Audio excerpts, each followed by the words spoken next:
Welcome to another segment of the Gospel Truth Preacher. This is the third teaching about inward holiness. In Matthew 15:17 through 20, Jesus says, "Do you not see that whatever enters the mouth goes into the stomach and then out of the body? But the things that come out of a person's mouth comes from the heart, and those things defiles a person. For out of the heart comes evil thoughts, murder, adultery, sexual immorality, theft, false testimony, slander. And these things are what defiles a person. But eating with unwashed hands does not defile a person." Every Christian should be concerned with maintaining a pure heart before God. Purity of the heart is maintained by walking in integrity and not by trying to walk in perfection. The word perfection means you will never make a mistake or do anything wrong in your life. To try and live a perfect life that will make you acceptable in God's sight is impossible. This is called a failed mission. And any believer who tries to venture down the path of perfection is doomed to a life of misery and failure. The way that every believer is to maintain a pure heart before God is by walking in integrity. The word integrity means you will make mistakes. You will do some things that are wrong. You will have good days and you will have some bad days.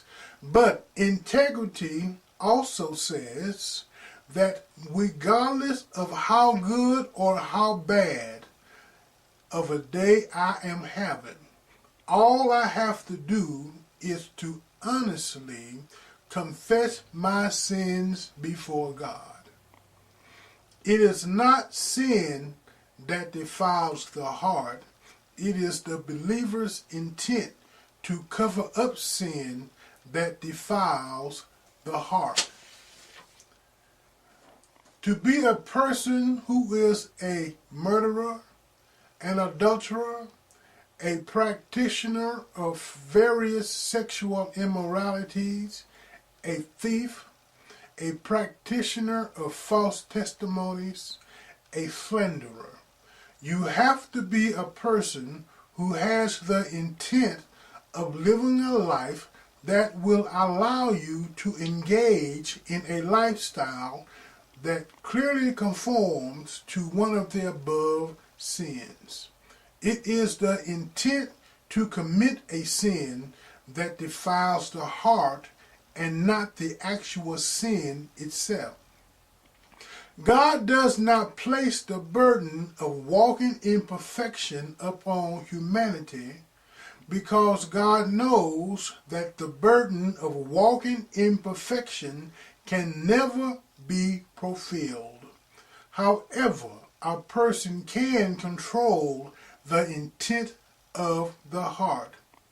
When a sin is committed, a person has the option to freely confess the sin before God or to hide the sin before God. It is the hiding of the sin with the intention of not confessing the sin and maintaining a lifestyle that will encourage intentional repeated acts of the sin that causes the heart to be defiled. Jesus says in Matthew 5:8, "Blessed are the pure in heart, for they shall see God." Matthew 5:8 is usually given an eschatological interpretation, meaning that those believers who died with a pure heart will see God in heaven. This is a wrong interpretation. Matthew 5 and 8 is referring to present-day believers who maintain a pure heart by choosing to freely confess their sins before God every single day. What Jesus is saying is that a believer who maintains a pure heart will be able to see God clearly at work in his or her life. God will intentionally reveal himself to that believer in undeniable ways. The reason why a lot of Christians have issues of doubt about the existence of God and issues of faithfulness about the truthfulness of Scripture is because those Christians are not maintaining a pure heart before God. Instead of walking in integrity and freely confessing their sins before God, they have chosen to walk in deceit, hiding their sins before God. In conclusion, a defiled heart is a heart that has chosen to hide a sin. The biblical example is King David in the book of 2 Samuel 12, 1 through 4. When David sinned with Bathsheba, he intentionally chose to hide his sin. Because David chose to hide his sin, God sent Nathan the prophet to deliver a word of divine punishment to David and his household. When a believer chooses to hide sin and then adopts a lifestyle that enables that believer to live in that sin, do not expect to see the move of God manifesting in that believer's life.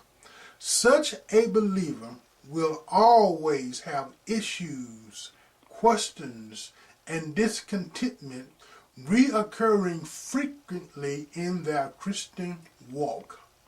Until next time, I am the Gospel Truth Preacher.